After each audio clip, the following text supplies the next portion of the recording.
En la segunda división, hemos visto que Mateo describió la propagación del reino en términos de las obras de poder de Jesús y las instrucciones de Jesús a sus discípulos.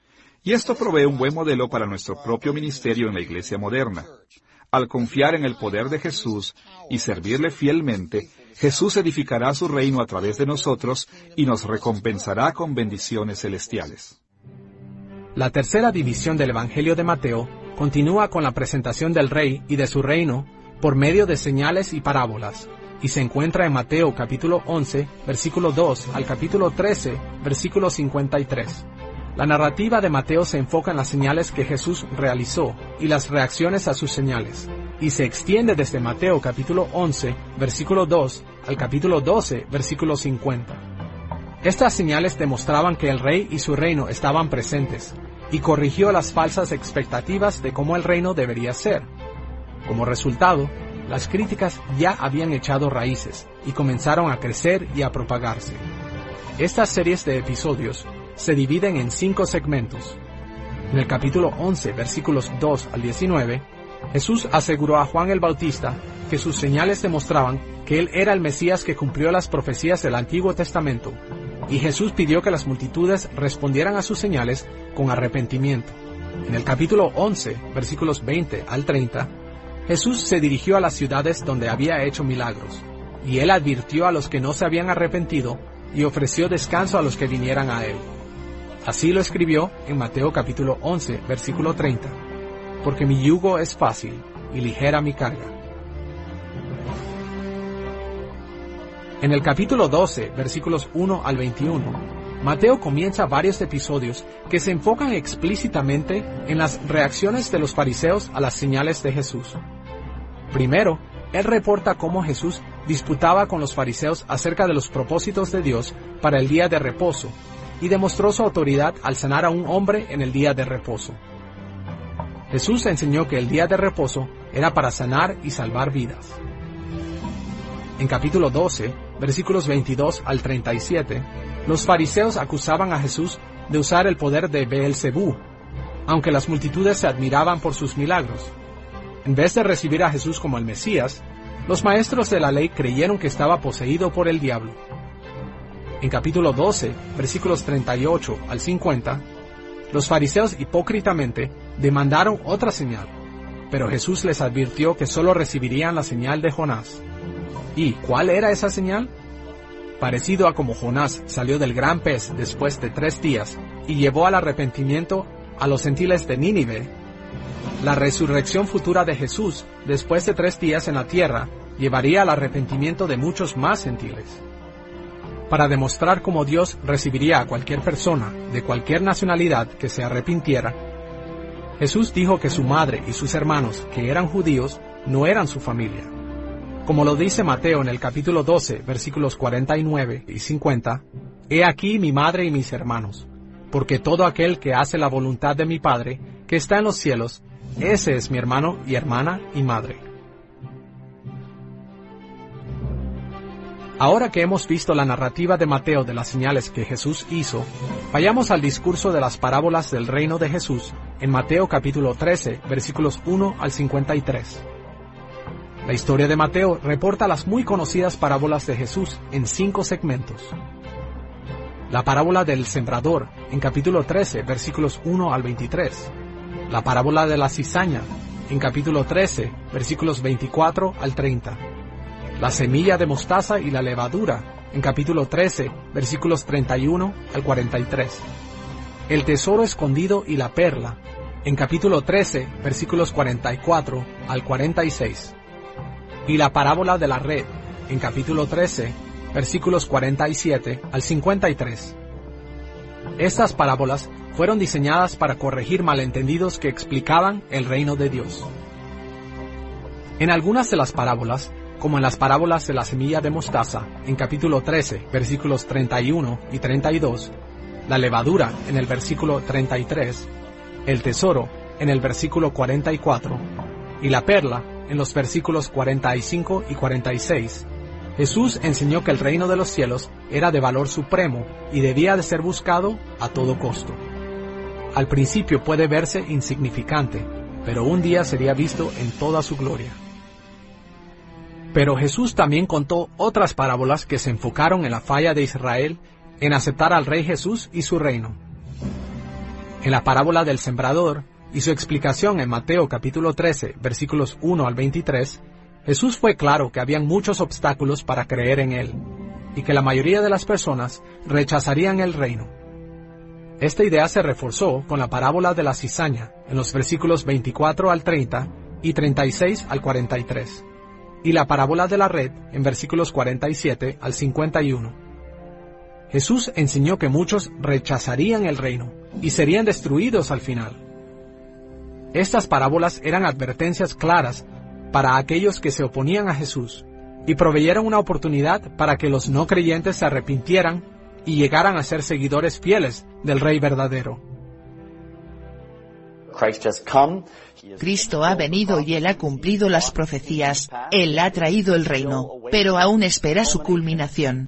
Nosotros como cristianos entramos a ese reino, pero constantemente necesitamos estar reevaluando nuestras prioridades, arrepintiéndonos de no seguirlo como debiéramos, asegurándonos que lo estamos buscando fielmente para vivir vidas conforme a su voluntad, estando de acuerdo con Él en cuanto a sus valores de todo lo que es el reino. Así que, hay una necesidad constante de arrepentimiento, confesión, venir a Él como nuestro profeta, como nuestro sacerdote, y como nuestro Rey, aquel a quien buscamos seguir y servir de tal forma que cumplamos sus propósitos para nosotros en este mundo. Debemos animar a los cristianos a buscar y anhelar la venida del reino de Dios. Primero en la dimensión personal, la autoridad del reino de los cielos es nuestro poder en la vida. Nos motiva a someternos a Dios, y a vivir vidas centradas en Dios, para que la autoridad de Dios manifestada en nuestras vidas llegue a ser nuestra meta en nuestra vida espiritual. Segundo, necesitamos aprender el concepto del reino de los cielos desde el punto de vista de la historia de redención. Cuando aprendemos cómo comienza, se descubre y completa su plan redentor. Luego veremos que las enseñanzas del reino de los cielos unifican al Antiguo y al Nuevo Testamento. Nos ayudan a ver el gran plan de nuestro Dios redentor y fácilmente comprendemos su propósito completo. Tercero, el reino de los cielos crea un punto de vista bíblico correcto del mundo, y nos ayuda a ver que todas las cosas le pertenecen a Dios. Su reino llegará a su término, y Él juzgará y quitará todos los poderes malos de la tierra, porque Dios mismo es el Rey absoluto. Así que ya no vivimos solo para nosotros mismos. Queremos cuidar a nuestros prójimos, nuestra sociedad y el bienestar de este mundo. Debemos poner atención a las cosas que están ya sea cerca o lejos de nosotros. Nuestro deber es entrar en la sociedad y por consiguiente transformar todos los aspectos de la misma. La cuarta división del recuento de Mateo se enfoca en fe y grandeza, comenzando en el capítulo 13, versículo 54. Hasta el capítulo 18, versículo 35. Esta división revela lo que significa ser un discípulo fiel de Jesús, quien alcanza la grandeza en su reino. La parte narrativa de esta sección va desde el capítulo 13, versículo 54, al capítulo 17, versículo 27, e incluye 13 episodios que reportan diferentes formas en las que todos menos una mujer rechazaron a Jesús. Los primeros 2 episodios se centran en 2 veces que la fe en Jesús fue completamente rechazada. Primero, cuando Jesús vino a su pueblo natal en Nazaret, en el capítulo 13, versículos 54 al 58. Sus antiguos vecinos no disputaban su habilidad de hacer milagros, pero aún así, se ofendieron y lo rechazaron. En el capítulo 13, versículo 58, vemos que el pueblo de Nazaret no recibió muchos milagros porque les faltó fe. Después, el capítulo 14, versículos 1 al 12, habla de Herodes y la muerte de Juan el Bautista. Herodes merecía el juicio de Dios por lo que le hizo a Juan. Pero más que esto, el versículo 1 explica que Herodes no disputó los reportes de los milagros de Jesús. En vez de esto, sus consejeros creían que Jesús era Juan el Bautista, que había regresado de la muerte para torturar a Herodes. Los siguientes 3 episodios se enfocan en los discípulos de Jesús y cómo ellos necesitaban tener más fe. En Mateo capítulo 14, versículos 13 al 21, se encuentra la historia de Jesús alimentando a los 5,000. Jesús pidió a sus discípulos que alimentaran la multitud que lo seguía. Pero en el versículo 15, sus discípulos dudaron y se quejaron que había muy poca comida.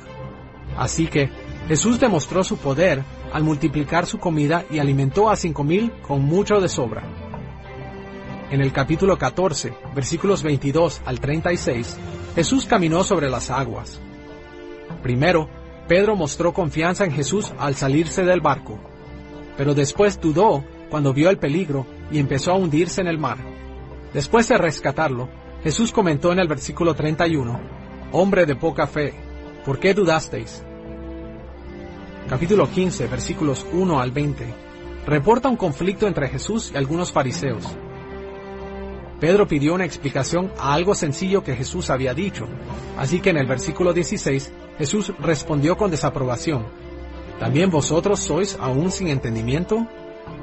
En el capítulo 15, versículos 21 al 28, tenemos la única vez en estos episodios donde alguien confía firmemente en Jesús, una mujer cananea con una hija poseída por demonios. Diferente a los demás, ella rogó a Jesús que la ayudara.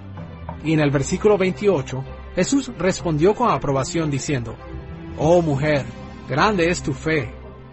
Mateo después regresa a la débil fe de los discípulos de Jesús. En el capítulo 15, versículos 29 al 39, él escribe acerca de la alimentación de los 4,000. En el versículo 33, los discípulos preguntan dónde pueden encontrar suficiente comida, aunque ellos ya habían visto a Jesús alimentar a los 5,000. En el capítulo 16, versículos 1 al 12, Jesús debatió con los fariseos y saduceos, al punto que Jesús se volvió a sus discípulos y les advirtió de la levadura de los fariseos, y ellos pensaron que estaba enojado porque no le habían traído pan. Pero Jesús les recordó de las veces cuando él había hecho pan para miles, y en el versículo 8 llamó a sus discípulos hombres de poca fe. Siguiendo esto, encontramos dos episodios estrechamente relacionados. Por un lado, la muy conocida confesión de fe de Pedro en el capítulo 16, versículos 13 al 20. En el capítulo 16, versículo 16, Pedro declaró, «Tú eres el Cristo, el Hijo de Dios viviente». Y Jesús alaba y bendice a Pedro por su fe. Pero por otro lado, en el capítulo 16, versículos 21 al 27, Jesús regaña a Pedro fuertemente. Jesús empieza a decir a sus discípulos que él va a Jerusalén a sufrir y a morir. Cuando Pedro le objeta, Jesús responde severamente. En el versículo 23, «Apártate de mí, Satanás». Jesús explicó que Pedro estaba pensando como hombre y no como Dios. Después del regaño, llegamos a la transfiguración de Jesús en el capítulo 17, versículos 1 al 13. Cuando los discípulos vieron a Jesús en su gloria, ellos querían construirle una enramada o un altar en ese lugar. Pero en el versículo 12, Jesús les recuerda que su verdadera gloria sería vista solo después de morir y resucitar. En el capítulo 17, versículos 14 al 23, leemos acerca de un joven endemoniado. Los discípulos de Jesús habían tratado de expulsar al demonio, pero habían fallado. Jesús les dice en el versículo 20, «Por vuestra poca fe». Y por último, en el capítulo 17, versículos 24 al 27, los cobradores se acercan a los discípulos de Jesús y les preguntaron si Jesús pagó el impuesto del templo. Pedro respondió rápidamente y probablemente por miedo dijo que Jesús pagaba impuestos. Más tarde, Pedro se acercó a Jesús a pedirle dinero y Jesús se lo dio al hacer un milagro y al explicar que Pedro no tenía ninguna razón para estar preocupado. Mateo menciona a aquellos que rechazaron a Jesús, así como a la mujer cananea que creyó, pero su objetivo principal fue la necesidad de que sus discípulos tuvieran más fe en él. Una vez más, Mateo siguió sus narraciones con el discurso de Jesús en el capítulo 18, versículos 1 al 35. Este discurso se enfoca en la verdadera grandeza en la familia del reino de Dios. Grandeza que viene con el servicio humilde entre hermanos y hermanas del reino de Dios. En el último segmento del capítulo anterior, Jesús distingue a sus seguidores como hijos de Dios, el Rey. Esta identificación lleva a Mateo a comenzar la porción de su evangelio con una pregunta clave. Como leemos en Mateo capítulo 18, versículo 1, ¿quién es el más grande en el reino de los cielos? Jesús responde a esta pregunta mezclando instrucciones con ilustraciones y parábolas en 4 partes principales. Primero, en el capítulo 18, versículos 2 al 4, Jesús exhortó a sus discípulos a vivir en humildad como los niños. Ante la creciente oposición de sus enemigos, Jesús enseñó a sus discípulos cómo vivir en el reino de los cielos como hijos de Dios. Él sabía que la consumación futura del reino no había llegado todavía, y él sabía que las luchas contra los enemigos y el pecado sería una parte de la vida de los hijos de Dios. Y en los versículos 5 al 14, les enseñó a cuidar a los débiles como su Padre Celestial cuida a sus ovejas perdidas. Escuchemos las palabras de Jesús en Mateo capítulo 18, versículos 10 y 14. Mirad que no menospreciéis a uno de estos pequeños. Así no es la voluntad de vuestro Padre que está en los cielos, que se pierda uno de estos pequeños.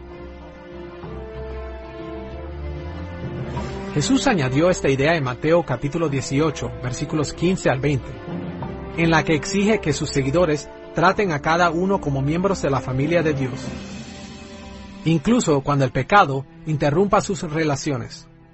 Y en los versículos 21 al 35, insistió que perdonen al que peca, de la misma manera que el Padre Celestial los ha perdonado a ellos.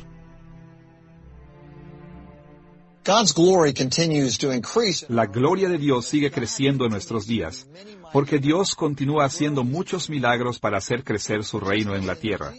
Sin embargo, tal y como en los días de Jesús, esto a menudo significa que la resistencia hacia Dios está creciendo.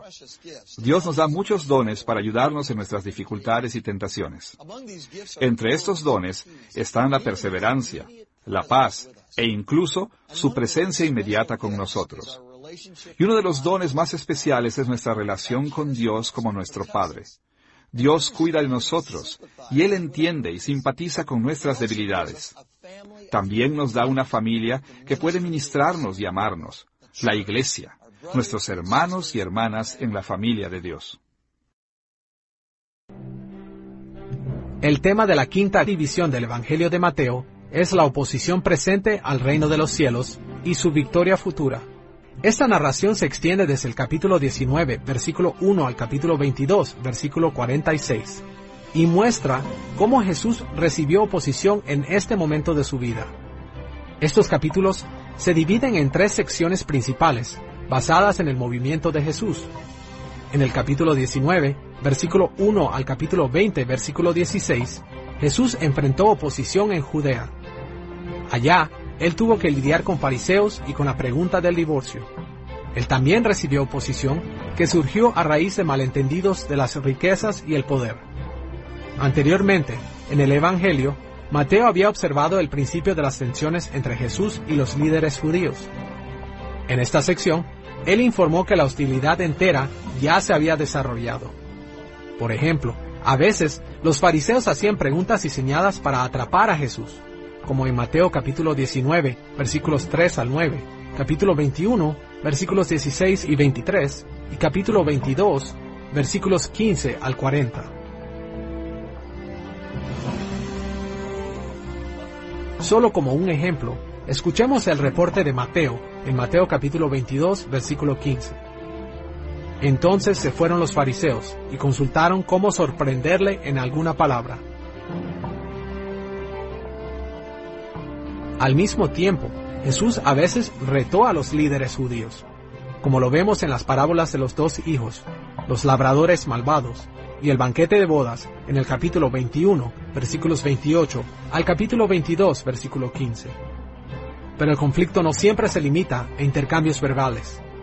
A veces era más directo y contundente, cuando Jesús volcó las mesas de los cambistas y los sacó del templo, en Mateo capítulo 21, versículos 12 al 16.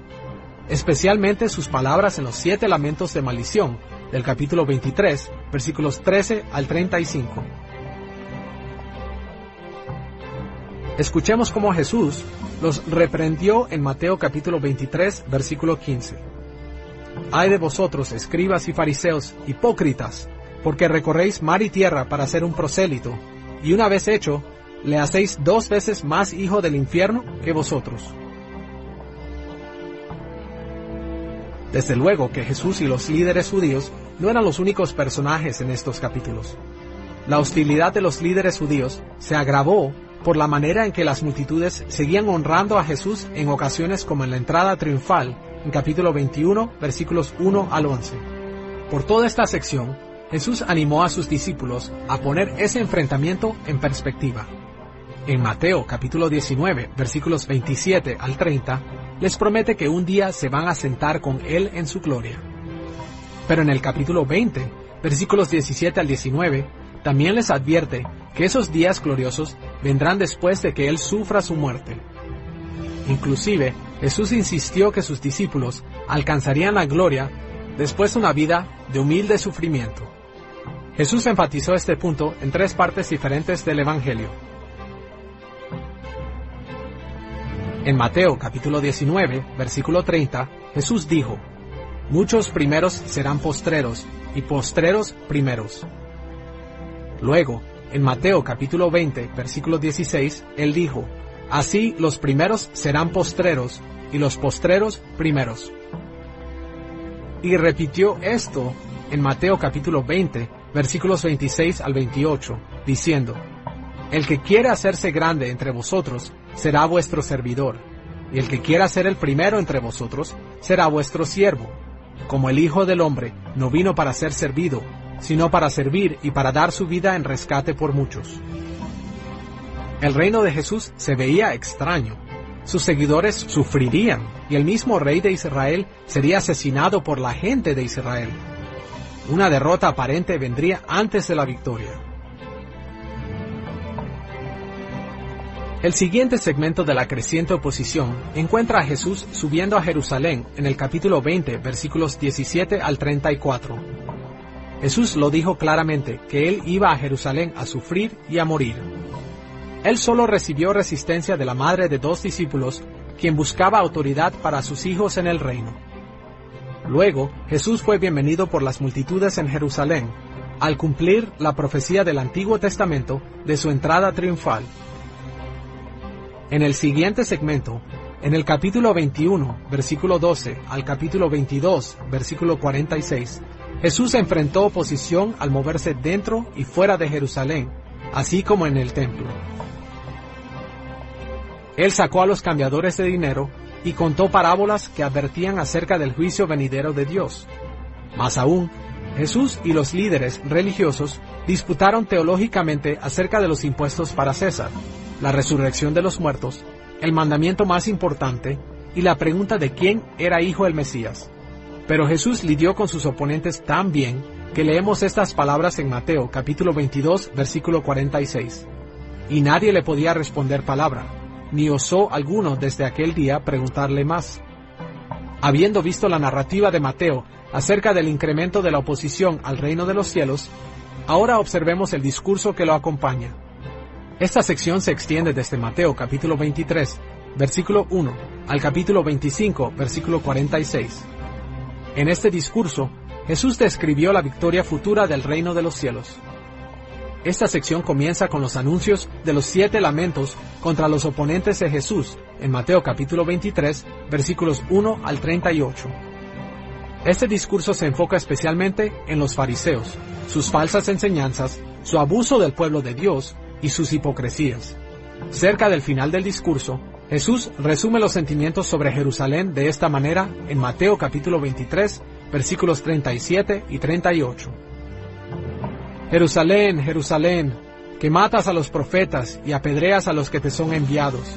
¿Cuántas veces quise juntar a tus hijos, como la gallina junta sus polluelos debajo de las alas, y no quisiste? He aquí vuestra casa os es dejada desierta.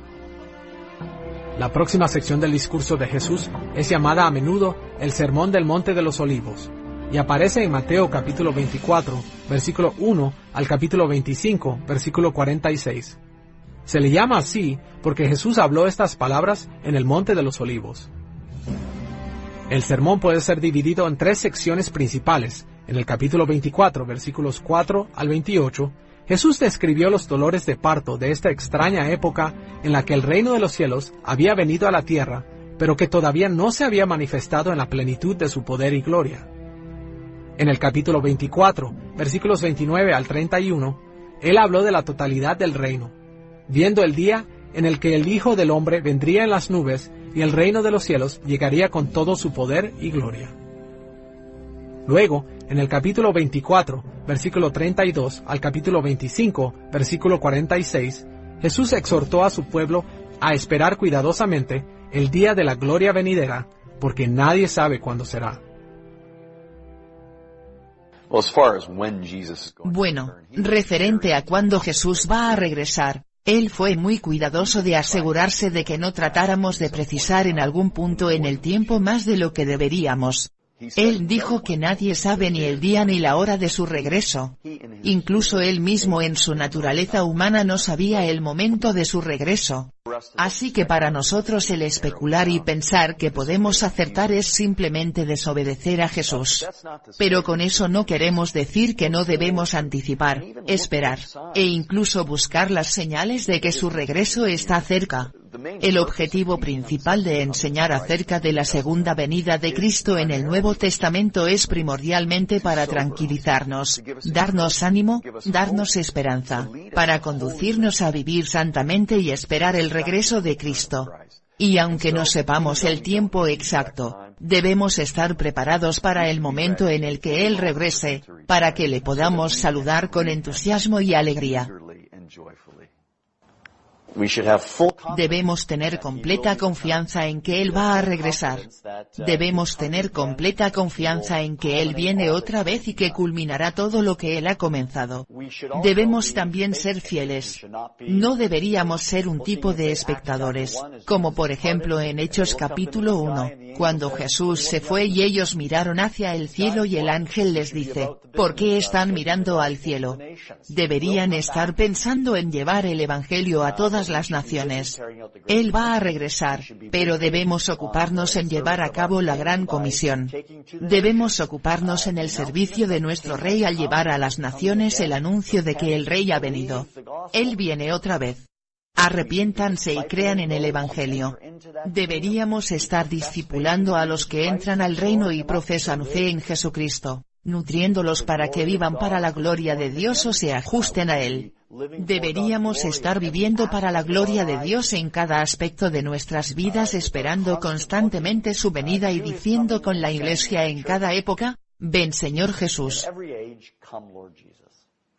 En esta quinta división principal del Evangelio, Mateo reportó que los líderes judíos rechazaron a Jesús e incluso planeaban matarlo.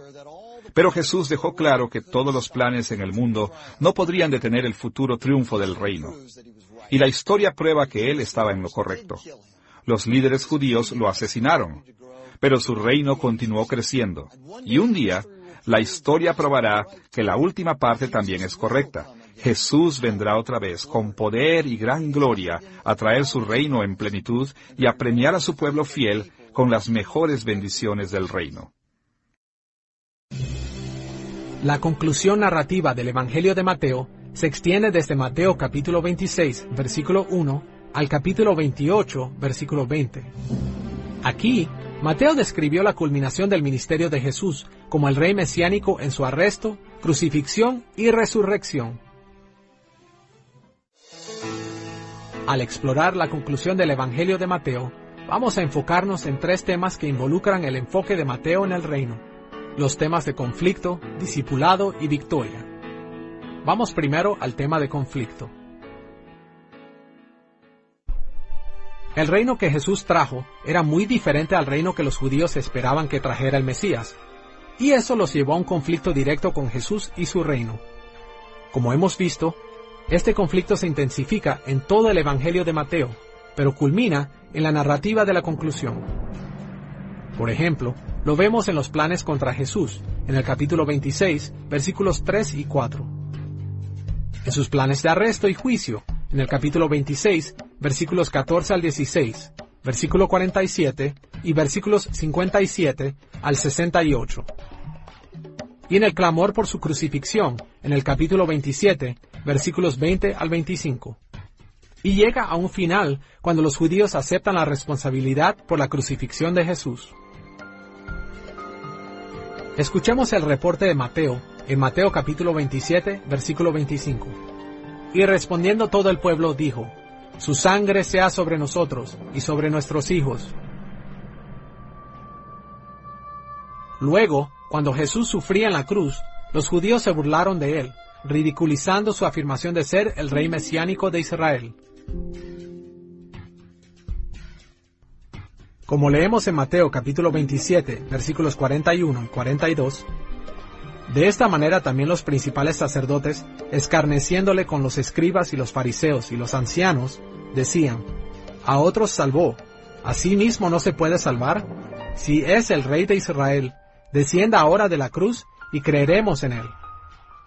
Irónicamente, los judíos se oponían a Jesús en base de que él era una ofensa a Dios y un impostor al trono, mientras que en la realidad ellos estaban rechazando el único rey que tenía el poder para salvarlos. Además del tema de conflicto, el tema de discipulado también resalta el énfasis del reino en la conclusión de Mateo. Particularmente, Mateo enfatizó lo difícil que era seguir a un Mesías que sufre. Él hizo énfasis en esto al reportar las fallas de los discípulos de Jesús en el momento crucial del ministerio de Jesús.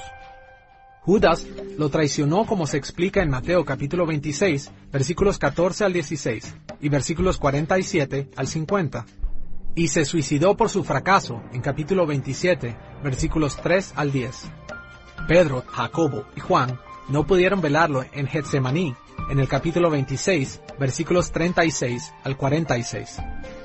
Y Pedro repetidamente negó que conocía a Jesús en el capítulo 26, versículos 69 al 75. Finalmente, todos los discípulos de Jesús lo dejaron en el capítulo 26, versículo 56. El hecho es que seguir a Jesús puede ser muy difícil. Creemos en un rey mesiánico que sufrió y que nos llama a sufrir de la misma manera. Si somos fieles a Él, es muy probable que vamos a experimentar dificultades y sufrimientos también, y que vamos a ser tentados a desviarnos. El reino de los cielos aún no ha llegado en todo su esplendor, y por esta causa hay muchos aspectos de la vida cristiana que todavía no son como deberían ser.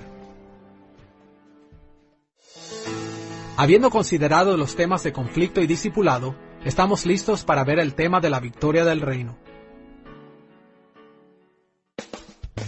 El tema de la victoria aparece claramente en la resurrección de Jesús, la cual fue la prueba de que el rey mesiánico había conquistado a todos los enemigos de su pueblo, aún a la misma muerte. Y también vemos el tema de la victoria en las últimas palabras de Jesús antes de su ascensión.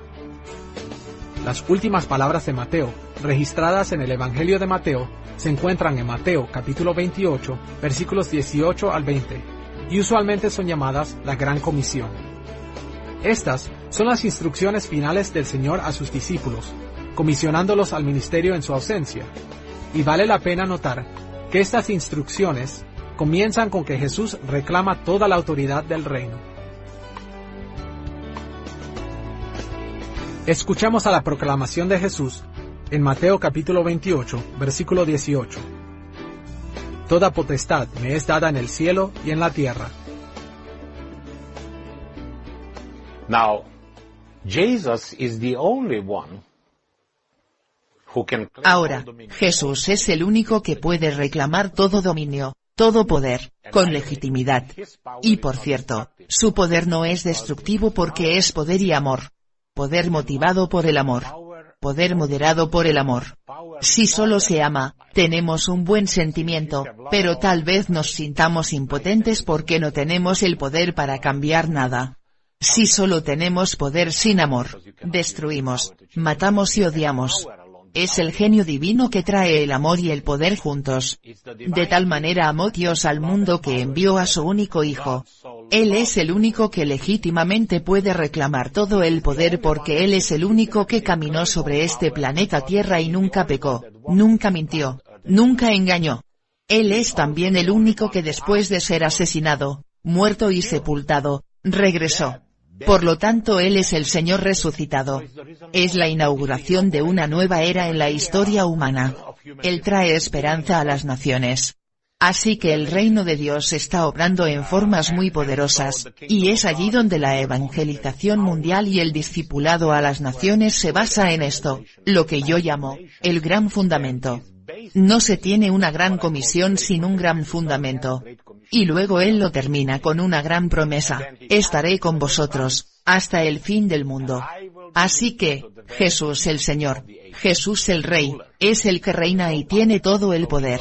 Así vamos, discipulamos, enseñamos y proclamamos su reinado en su poder. Toda autoridad perteneció al rey que conquistó. Los judíos lo rechazaron, los romanos lo crucificaron, y todos se burlaron de él. Pero la tumba no pudo retenerlo, y la resurrección fue la gran victoria del rey mesiánico. Por medio de él, el reino de los cielos ha venido a la tierra. Y esas son las buenas nuevas del Evangelio según San Mateo.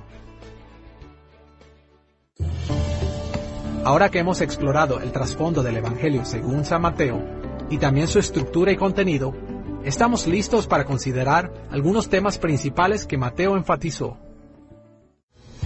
En esta sección, vamos a enfocar nuestra atención en dos temas principales: la herencia del Antiguo Testamento del Reino y Evangelio de Jesús, y el pueblo de Dios, para quien Jesús estaba trayendo el reino. Empecemos con el énfasis de Mateo en la herencia del Antiguo Testamento, del reino y Evangelio de Jesús. Matthew's Gospel is actually El Evangelio de Mateo es un registro fascinante de lo significativo que es que el Antiguo Testamento anticipe la venida de Jesús. Jesús entra a la escena, y Él es el Israel encarnado. Él va a Egipto. Es forzado a ir al desierto donde es tentado. Él sube al monte y empieza a pronunciar la ley nuevamente. Todas estas imágenes del nuevo Moisés, o del Israel encarnado, encuentran su fuente y su alcance de vuelta en el Antiguo Testamento. Porque cuando Israel fue llamado, cuando Israel fue elegido por Dios, su elección, que nunca fue solo un privilegio a ser disfrutado, fue una responsabilidad para ser ejecutada, para ser una bendición a las naciones.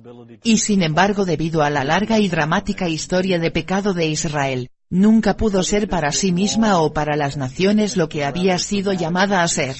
Así que, aquí tenemos a Jesús como el Hijo de Dios, como el Israel encarnado, quien aparece en la escena, y Él es para Israel lo que Israel no pudo ser para sí misma o para las naciones. Y yo creo que nos da una lectura más profunda y texturizada, en cómo el Antiguo Testamento anticipa a Jesús, en vez de encontrarlo en un versículo aquí y allá. Es toda la historia de Israel. Es toda la elección de Israel. Es todo el fracaso de Israel que anticipa la venida de Jesús, y Mateo percibe eso, especialmente en sus primeros 5 o 6 capítulos.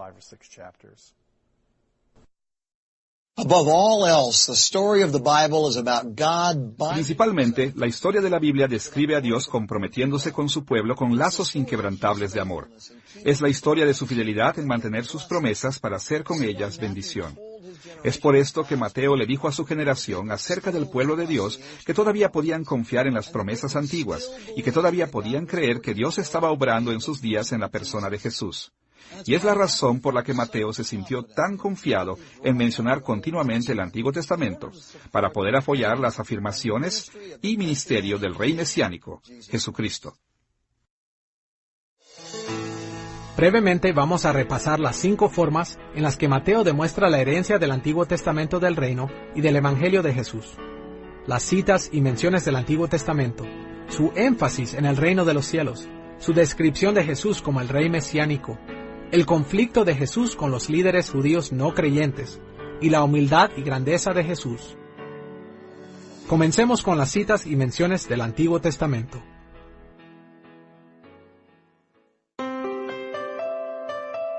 Mateo citó el Antiguo Testamento mucho más que cualquier otro escritor de los Evangelios. Los académicos debaten el número exacto de veces que Mateo citó el Antiguo Testamento, Pero ciertamente él lo citó por lo menos 40 veces, y lo menciona en una cantidad similar. Una estrategia que Mateo usó comúnmente fue la frase, para que se cumpliese. Mateo usó esta frase para hacer conexiones explícitas entre el Antiguo Testamento y los eventos de la vida de Jesús. Por ejemplo, escuchemos lo que Mateo escribió en Mateo capítulo 8, versículo 17. Para que se cumpliese lo dicho por el profeta Isaías cuando dijo, Él mismo tomó nuestras enfermedades y llevó nuestras dolencias.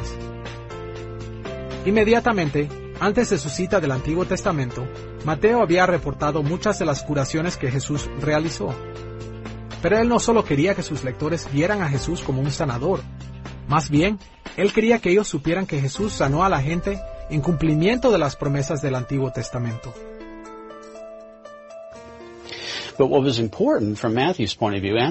Lo que es importante desde el punto de vista de Mateo, y yo diría que debería serlo también desde el nuestro, es que en Jesús se manifestó la venida del reino de Dios que la gente había estado anhelando, que habían estado esperando.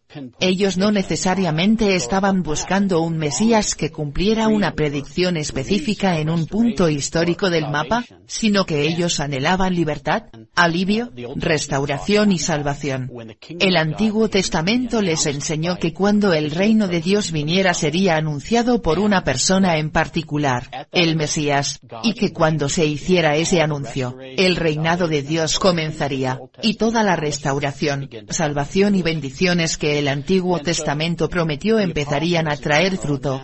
Así que, los apóstoles en general y Mateo en particular, no se sentaron con una lista en su regazo esperando ver quién cumplía todas estas predicciones, sino que vieron una persona la cual a través de sus obras, enseñanza, carácter y todo acerca de él, manifestaba el reino de Dios. De hecho, el reino de Dios estaba en Jesús. No solo fue anunciado por él y trajo ese reino. Así que, de esa experiencia del poder, enseñanzas y obra de Jesús, los apóstoles, Mateo incluido, regresaron al Antiguo Testamento para ver cómo Jesús había sido anticipado en el mismo. Y cuando leyeron el Antiguo Testamento desde el punto de vista de haber experimentado a Jesús, ellos descubrieron que las escrituras del Antiguo Testamento habían testificado sobre él y solo sobre él específicamente. Así que cuando leemos el Antiguo Testamento no solo lo leemos con una lupa de joyero en nuestros ojos, sino que leemos buscando un encuentro con Cristo mismo, quien es el sujeto principal de los evangelios al venir y testificar como la encarnación del reino de Dios. La segunda forma en que puede ser visto el énfasis de Mateo en Jesús en la herencia del Antiguo Testamento es en su énfasis en el reino de los cielos. En el Antiguo Testamento, Dios había prometido que bendeciría a su pueblo, y que sus bendiciones vendrían por medio del Hijo real de David. Mateo anunció que las bendiciones del reino de Dios en Jesús era el cumplimiento de esas promesas antiguas. Y en el Evangelio de Mateo, Jesús mismo comúnmente recuerda a su pueblo de este hecho. Él enseña regularmente que Dios es fiel a las promesas del reino del Antiguo Testamento. Así es como Jesús pudo presentar su reino como buenas nuevas, aunque tuvo que sufrir y aunque él no cumplió todas las profecías del Antiguo Testamento. Jesús insistió que su pueblo debía confiar en la palabra del Antiguo Testamento lo suficiente para creer que él regresaría a terminar todo lo que había comenzado, que él eventualmente regresaría a cumplir todo lo que Dios había prometido. De hecho, su confianza en el retrato del reino de los cielos del Antiguo Testamento es la base sobre la cual Jesús regularmente insta a sus seguidores a someterse y a confiar en el Antiguo Testamento. Es la base sobre la cual los instruyó a amarse y a servirse los unos a los otros, como conciudadanos del reino de Dios. El conocimiento que el Dios del cielo y de la tierra está en control de toda la historia y que es fiel a sus promesas debe motivar a su pueblo en todas las edades, incluyendo la nuestra, para confiar en que sus promesas en Cristo siguen vigentes. Nos deberían inspirar a creer que un día Dios va a hacer todo nuevo, y nos deben dar fuerza y resistencia en nuestra espera para que Dios traiga su cumplimiento total del reino. Una tercera forma en la que Mateo enfatizó la herencia del Antiguo Testamento del reino de Jesús y su evangelio fue al insistir que Jesús era el esperado rey mesiánico. Hemos mencionado esta idea anteriormente en esta lección, cuando discutimos la genealogía de Jesús. Se ve también en el hecho de que Mateo llamó a Jesús hijo de David más frecuentemente que todos los otros escritores de los evangelios combinados. Mateo también usó muchos otros títulos reales para Jesús, incluyendo Rey de los Judíos, Rey de Israel, su Rey o simplemente Rey. Por otra parte, algunos de los versículos en los cuales Mateo usa los títulos reales para Jesús no aparecen en ningún otro evangelio. Por ejemplo, en Mateo capítulo 2, versículo 2, Mateo reportó esta pregunta de los Reyes Magos: ¿dónde está el Rey de los Judíos que ha nacido? Ningún otro evangelio incluye este versículo, o hace este gran énfasis en el reinado mesiánico de Jesús. El cuarto énfasis que mencionaremos es el conflicto de Jesús con los líderes judíos no cristianos.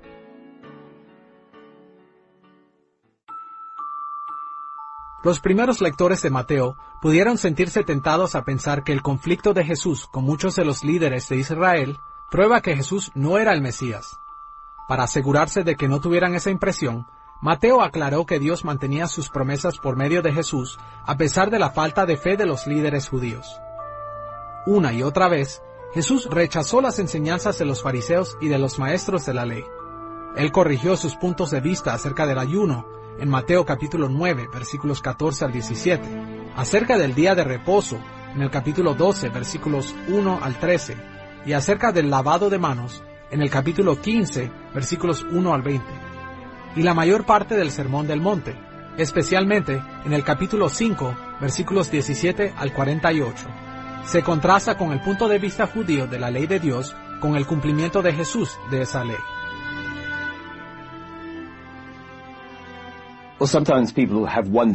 Bueno, algunas veces la gente se ha preguntado cuando Jesús dijo las palabras: «Oísteis que fue dicho, pero yo os digo», en el Sermón del Monte, si Jesús estaba contradiciendo lo que fue dicho en el Antiguo Testamento. Pero yo pienso que la manera más obvia de leer estas palabras es que Jesús estaba contradiciendo algunas de las maneras en las que la ley del Antiguo Testamento, que Dios sí había dicho, habían sido interpretadas por varios escribas y maestros a través de los años. Lo que Jesús está haciendo aquí es presentándose como el que es capaz de interpretar la ley de Dios, tomar lo que está escrito en la ley de Dios y aplicarla a sus oyentes de aquellos días.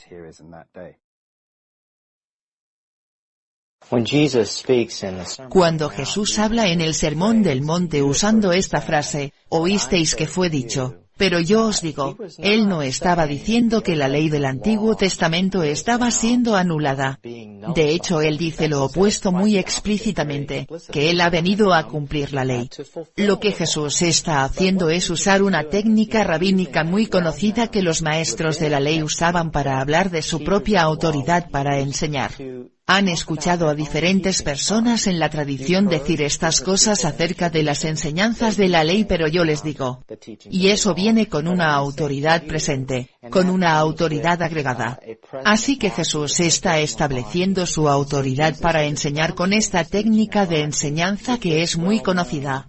No para desacreditar la ley del Antiguo Testamento, sino para decir algo muy importante teológica y cristológicamente, que es importante interpretar la ley del Antiguo Testamento, dice Jesús, en relación a mí, y a mi enseñanza de la ley.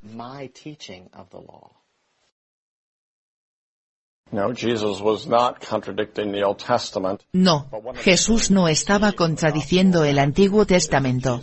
Pero uno de los temas que vemos en el Evangelio de Mateo es que Jesús es el nuevo Moisés y que Él es superior a Moisés. Así que tenemos la revelación del Antiguo Testamento dada por medio de Moisés, la cual es la autoritaria palabra de Dios. Pero Jesús se presenta como el soberano intérprete de la ley. Mucho de lo que vemos en el Sermón del Monte representa una interpretación acertada de lo que Moisés quiso decir. Así que Jesús no ha abolido el mandamiento, no matarás. Él simplemente nos explica que el asesinato comienza en el corazón con enojo. Recordemos cómo comienza esa sección. Jesús dice, no he venido a abolir la ley sino a cumplirla, lo que creo que significa interpretar correctamente la ley.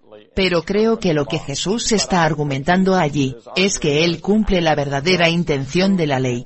La ley debe ser interpretada a la luz de la venida de Jesucristo, de su muerte y resurrección y de su ministerio.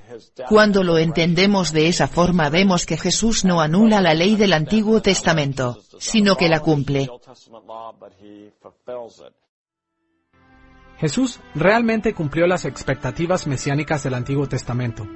Pero muchos judíos lo rechazaron porque sus propias expectativas no estaban en orden con el Antiguo Testamento. Y sus malentendidos son una advertencia a todos los que tratan de seguir a Jesús. Nos advierten que es fácil dejar que nuestras propias ideas acerca de lo que parece ser el trabajo de Dios opaquen nuestra visión. Nos advierten a no poner límites artificiales en lo que Dios puede hacer, sino dejar que Él defina nuestras esperanzas y expectativas. La quinta forma en la que Mateo hace énfasis de la herencia de Jesús en el Antiguo Testamento se hace evidente en su descripción de la humildad y grandeza de Jesús.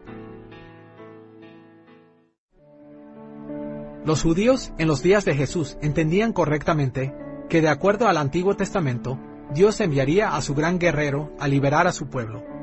Pero Mateo enfatizó que esa liberación de Dios estaba arraigada a su gran compasión por su pueblo, y enfatizó este punto al citar el Antiguo Testamento.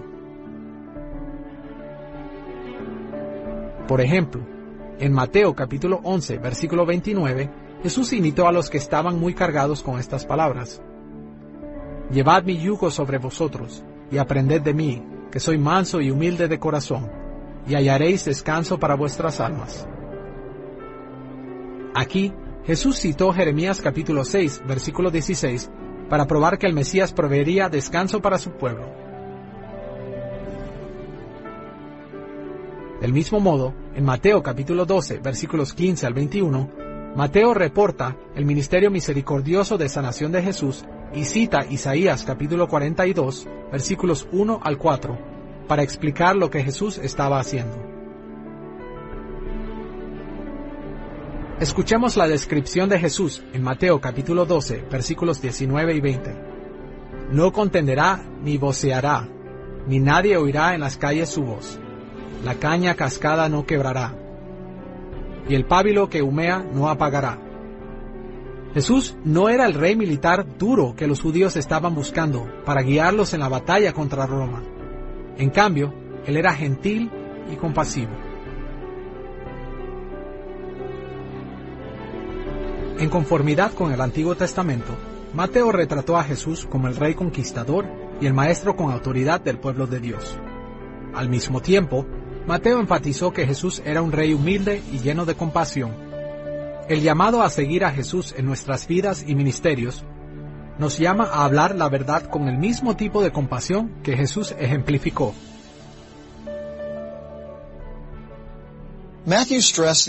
Mateo subrayó el legado del Antiguo Testamento del reino de Jesús y su evangelio de muchas formas diferentes. Al mismo tiempo dejó en claro que Jesús llenó todas las expectativas antiguas de una manera que trascendió las expectativas promedio. Pero las buenas nuevas, el evangelio, fue que Él las cumplió. El reino, la ley y especialmente el propio rey son todas satisfechas cuando Jesús trae el reino de los cielos a la tierra.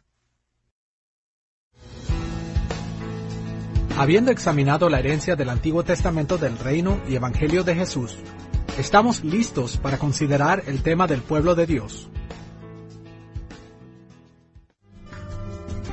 En el Evangelio de Mateo, tal y como en el resto de la Biblia, el pueblo de Dios son aquellos que pertenecen a Dios, aquellos que Él mantiene como su posesión preciada, y la nación especial sobre la que Él reina. Y ellos no solo están en relación directa con Dios, ellos están en una relación cercana con todos los demás que le pertenecen a Él. Vamos a estudiar el tema del pueblo de Dios en 3 partes. En primer lugar, veremos que Mateo identifica al pueblo de Dios como la iglesia. En segundo lugar, veremos que él también los llama la familia de Dios.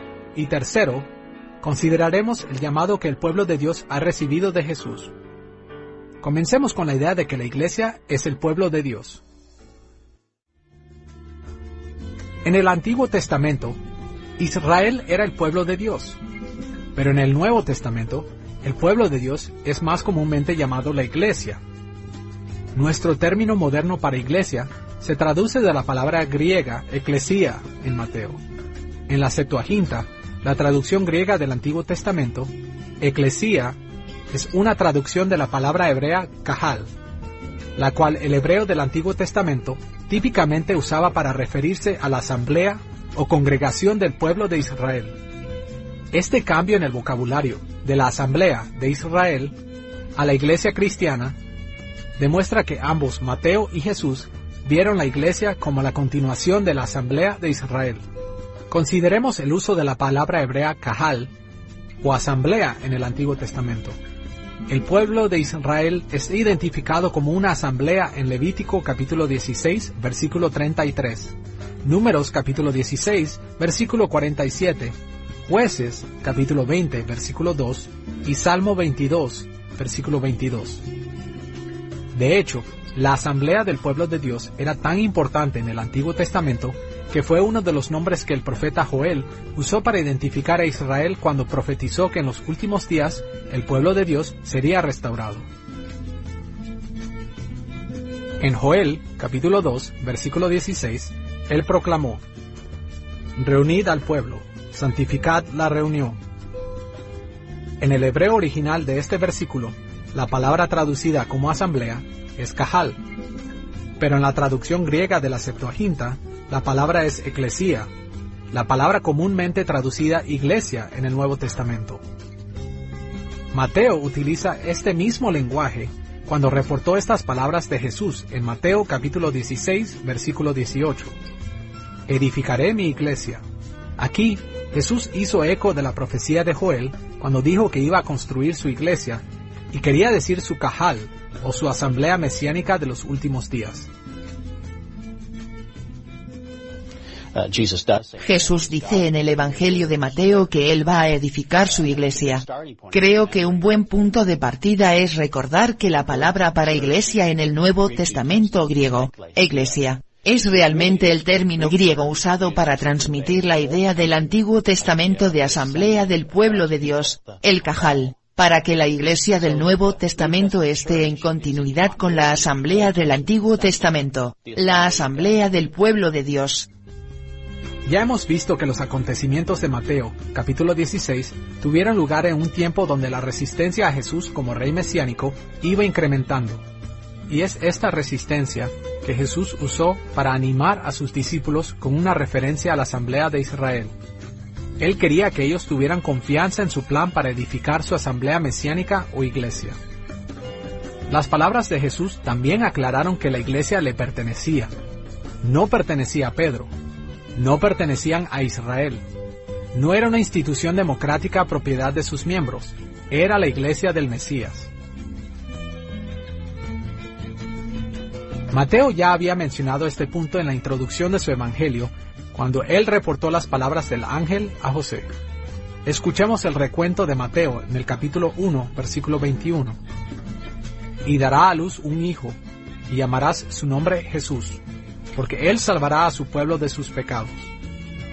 En este versículo, aún antes de que Jesús naciera, el ángel aseguró a José que el niño en el vientre de María era el Mesías, a quien pertenecía todo el pueblo de Dios.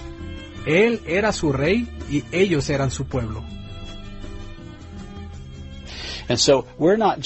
Así que no solo somos seguidores individuales de Jesús, sino que también somos la encarnación de esta nueva creación que Jesús ha traído por medio de su resurrección de los muertos. Al darnos su Espíritu somos su nuevo templo y manifestamos la presencia del reino de Dios en la iglesia, donde la gente puede encontrar misericordia y perdón. Allí pueden encontrar provisión cuando les hace falta y pueden encontrar compañía cuando están solos. Así que la iglesia realmente es un anticipo de los nuevos cielos y tierra que serán visibles un día por medio de la nueva creación.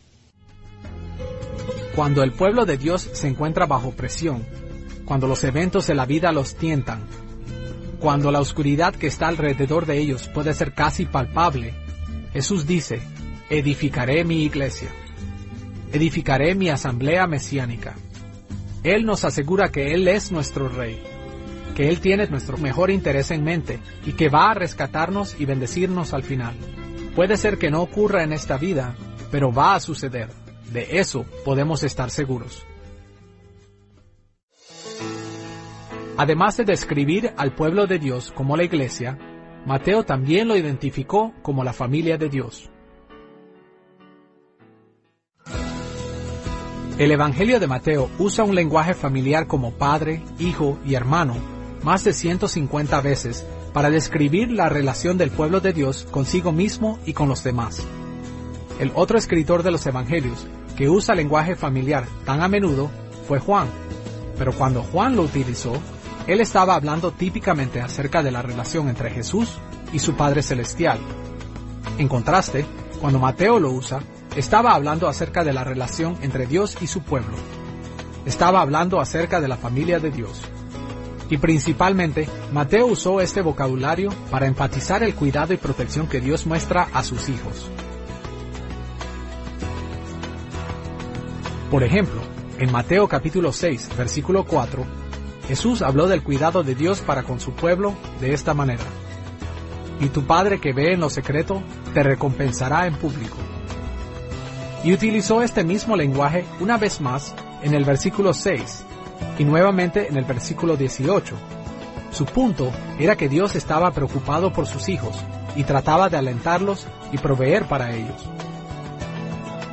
Y cuando Jesús enseñó a sus discípulos a orar, Él anticipa sus instrucciones en Mateo capítulo 6, versículo 8 al decirles: porque vuestro Padre sabe de qué cosas tenéis necesidad, antes que vosotros le pidáis. Podemos estar confiados que Dios nos va a bendecir y Él va a escuchar nuestras oraciones, porque sabemos que Él es nuestro Padre amoroso.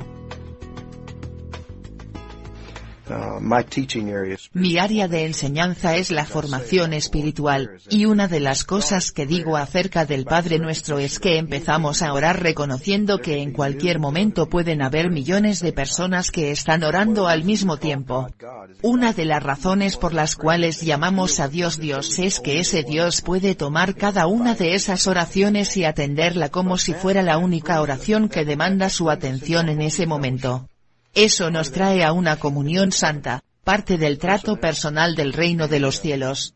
Entonces inmediatamente después, está la palabra Padre. Así que no importa quién soy yo en dónde estoy en esa oración, me estoy dirigiendo hacia Dios como Abba, dirigiéndome hacia Dios como Padre. Y si una persona en Polonia está llamando a Dios Padre y yo estoy llamando a Dios Padre en los Estados Unidos, eso significa que somos hermanos y hermanas. Si tenemos el mismo Padre, entonces somos miembros de la misma familia. Así que, pienso que Mateo hace énfasis en esto de una forma poderosa con el concepto del reino de los cielos, el cual usa una y otra vez.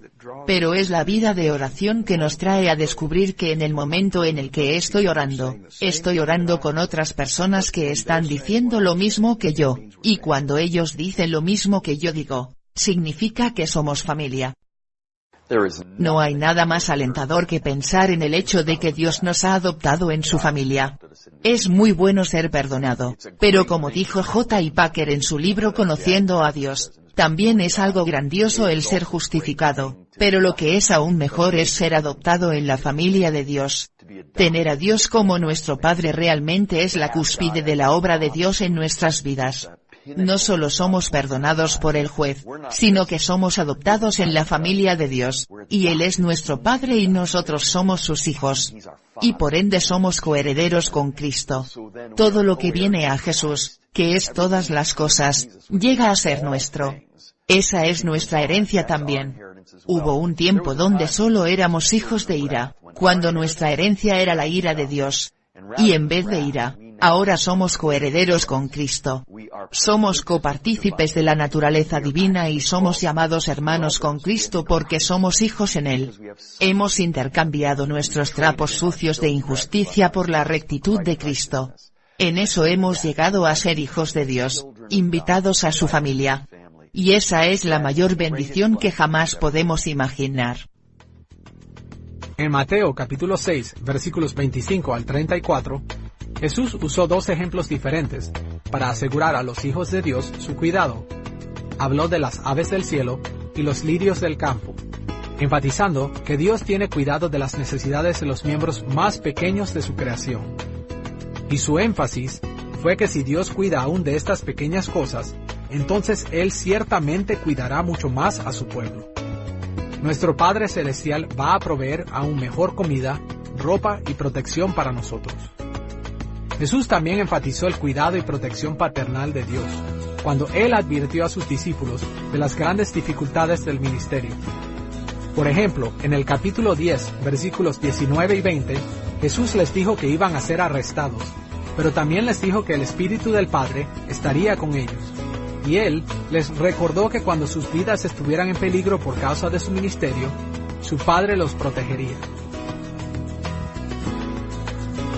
Escuchemos las palabras animadoras de Jesús en Mateo capítulo 10, versículos 29 al 31. ¿No se venden 2 pajarillos por un cuarto?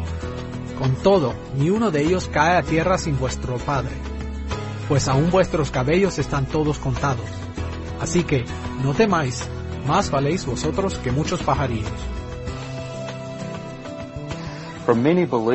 Para muchos creyentes la vida es muy difícil siendo un cristiano. Muchas partes del mundo están bajo persecución. Y el mayor gozo de sus vidas es que son parte del cuerpo y se pueden identificar ellos mismos como el pueblo de Dios. Las Escrituras nos dicen que Dios es nuestro Padre. Tenemos el tremendo privilegio, como dice Romanos 8, de poder llamar a Dios como Abba. También tenemos el hecho de que Dios constantemente nos está cuidando. Y también vemos que Dios da a los miembros de su familia amor. Así que, para el creyente, el corazón de su vida es el aliento que viene por medio de Cristo, porque Dios es ahora nuestro Padre. Habiendo considerado el pueblo de Dios como la iglesia y la familia de Dios, estamos listos para considerar el llamado del pueblo de Dios. El pueblo de Dios tiene el gran privilegio de ser su iglesia y su familia. Pero nuestro llamado como su pueblo también incluye dificultades, peligro y sufrimiento. Jesús es nuestro Rey mesiánico sufriente. Al seguirlo, sufrimos también. Por ejemplo, en Mateo capítulo 10, versículos 34 al 36, Jesús dijo que nuestro llamado está caracterizado por las luchas. Escuchamos lo que dice: No penséis que he venido para traer paz a la tierra. No he venido para traer paz, sino espada, porque he venido para poner en disensión al hombre contra su padre, a la hija contra su madre, y a la nuera contra su suegra. Y en Mateo capítulo 16, versículos 24 y 25, lo dijo de esta forma: Si alguno quiere venir en pos de mí, niéguese a sí mismo y tome su cruz y sígame. Porque todo el que quiera salvar su vida, la perderá, y todo el que pierda su vida por causa de mí, la hallará. Jesús sabía que su pueblo iba a ser rechazado tal y como Él fue rechazado. Para nuestro Rey, el sufrimiento es el camino a la gloria, y lo mismo es cierto para nosotros. En la cruz la gente pudo haber pensado que Él estaba perdiendo la batalla, y aún en el sepulcro ellos pensaron que había llegado su fin, pero se olvidaron de la mañana del tercer día. Jesús dijo: Ustedes derriban este cuerpo y yo en 3 días lo resucitaré otra vez. Así que cuando pensamos en cómo la iglesia ha sido aislada, criticada, difamada por todos lados, entendemos que esta misma iglesia que Jesús puso en acción es la misma iglesia que está trabajando hoy. Veamos cuánto ha resistido y por cuánto ha pasado y aún sigue allí. E iré un paso más allá. El Evangelio de Jesucristo, el Verbo que se hizo carne, no lo pudieron matar antes. No lo pueden matar ahora. Así que somos parte de la iglesia, su iglesia, y Él no va a permitir que nada la destruya. Ni aun las mismas puertas del infierno podrán prevalecer contra ella y parar su misión. La iglesia tiene una misión y es ir por todo el mundo a traer y hacer discípulos de los que están perdidos. ¿Y qué gozo es eso? Podemos tener la gran seguridad y experimentar un momento de resurrección aún ahora, sabiendo que la Iglesia siempre va a prevalecer. Jesús promete acabar el sufrimiento de su pueblo, darnos descanso de nuestras dificultades, establecer paz por nosotros y bendecirnos inmensurablemente. Pero todavía no. Hasta que Él regrese a hacer todas las cosas nuevas, nuestro llamado es seguir los pasos de nuestro Rey sufriente. Jesús nos ha dicho que Él vino para que podamos tener vida y la tengamos en abundancia. Pero sabemos que en esta vida, después de conocer al Señor Jesucristo, aún seguimos experimentando sufrimiento, dolor, enfermedad, y morimos. Todavía tenemos frustraciones y ambiciones. Seguimos experimentando irritaciones y de hecho dolor. Y una parte que debemos reconocer aquí, es que evidentemente una parte de lo que significa recibir esta vida abundante es tener a Cristo en medio de estas cosas. Llegaremos a conocer cosas en nuestra vida cristiana que nunca hubiéramos conocido si no hubiéramos estado irritados o frustrados. Nunca maduraríamos si nunca experimentáramos tristeza lo mismo que euforia y gozo. Creo que hay algo más aquí que es realmente importante. Jesús dijo, he venido para que tengan vida, y para que tengan una vida que es abundante. Pero nosotros estamos anhelando algo. Una parte de lo que significa estar en Cristo es anhelar la llenura que Él va a traer. Llegará un día cuando Cristo vendrá a por su iglesia. Un día vendrá cuando Cristo reinará sobre todas las cosas de manera visible para todos. Un día vendrá cuando toda rodilla se doblará y toda lengua confesará que Jesucristo es Señor para la gloria de Dios el Padre. Un día vendrá cuando todo ojo será secado, y toda lágrima se enjugará. Una parte de lo que significa ahora, para que nosotros tengamos la vida abundante en Cristo, es que descansemos en Él, experimentando todos los gozos y calamidades que nos vienen a la vida en este mundo caído mientras anhelamos lo que sabemos que llegará. La vida abundante significa confiar en Cristo hasta que Él venga. En este estudio del Evangelio de Mateo, hemos explorado su trasfondo en términos de su autoría, audiencia original y ocasión o circunstancias. Hemos visto su estructura y contenido, y hemos considerado los temas principales de su herencia del Antiguo Testamento y su énfasis en el pueblo de Dios.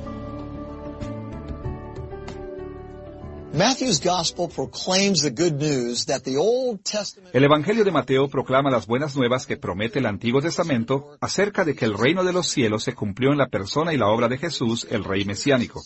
Y las buenas nuevas son que Jesús estableció y continúa edificando su reino para nosotros y por medio de nosotros.